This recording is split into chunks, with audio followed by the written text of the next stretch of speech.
સુરતમાં પ્રતિબંધ હોવા છતાં પણ કેટલાક ડોક્ટરો દ્વારા ગેરકાયદે રીતે ગર્ભ પરીક્ષણ કરાતું હોય છે। ત્યારે સુરતના વરાછા વિસ્તારની શિવાઈ હોસ્પિટલમાં ચાલતા ગેરકાયદે ગર્ભ પરીક્ષણ પર આરોગ્ય વિભાગે દરોડા પાડી 4 લોકોને પકડી વરાછા પોલીસ મથકમાં ફરિયાદ નોંધાવતા પોલીસે ધરપકડ કરી છે। સુરતમાં ફરી ગર્ભ પરીક્ષણ કરનારાઓ પર આરોગ્ય વિભાગે દરોડા પાડ્યા હતા। ગર્ભ પરીક્ષણ કરવા પર પ્રતિબંધ હોવા છતાં કેટલાક લેભાગુ ડોક્ટરો રૂપિયા કમાઈ લેવાની લાઈમાં ગેરકાયદે રીતે ગર્ભ પરીક્ષણ કરતા હોય છે। ત્યાં સુરત મનપાના આરોગ્ય વિભાગની ટીમે વરાછામાં આવેલા શિવાઈ હોસ્પિટલમાં દરોડા પાડ્યા હતા, જ્યાંથી ગેરકાયદે રીતે ગર્ભ પરીક્ષણ કરનાર ડોક્ટર, ફાર્માસિસ્ટ અને ખાનગી વ્યક્તિને પકડી પાડી પોલીસને જાણ કરતા વરાછા પોલીસે 3ની ધરપકડ કરી હતી।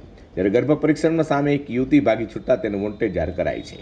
सूरत शहर के वराछा पुलिस स्टेशन के विस्तार में CDHO की टीम ने, जो कि PCP NDT एक्ट के तहत अप्रोप्रिएट अथॉरिटी है, उसने एक यहाँ पे रेड कंडक्ट किया, जिसमें उन्होंने शिवाई हॉस्पिटल, जो कि लंबे हनुमान रोड के पास है, वहाँ पे उन्होंने रेड कंडक्ट किया और उनके पास ऐसी बातमी थी कि यहाँ पे गर्भ परीक्षण, जो कि गैर कायदेसर है भारतीय न्याय के हिसाब से, उसके तहत वहाँ पे गर्भ परीक्षण चल रहा है। वहाँ पे CDHO की टीम ने रेड किया।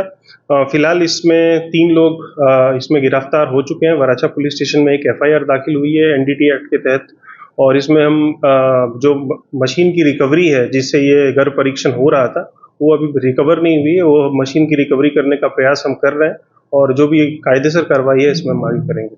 हाल तो सूरत में फरी गैरकायदे गर्भ परीक्षण कराता डॉक्टर सहित टोटकी ने आरोग्य विभाग की टीमें पकड़ी पाड्या बाद हवे वराछा पोलीसे तेओनी વધુ તપાસ હાથ ધરી છે।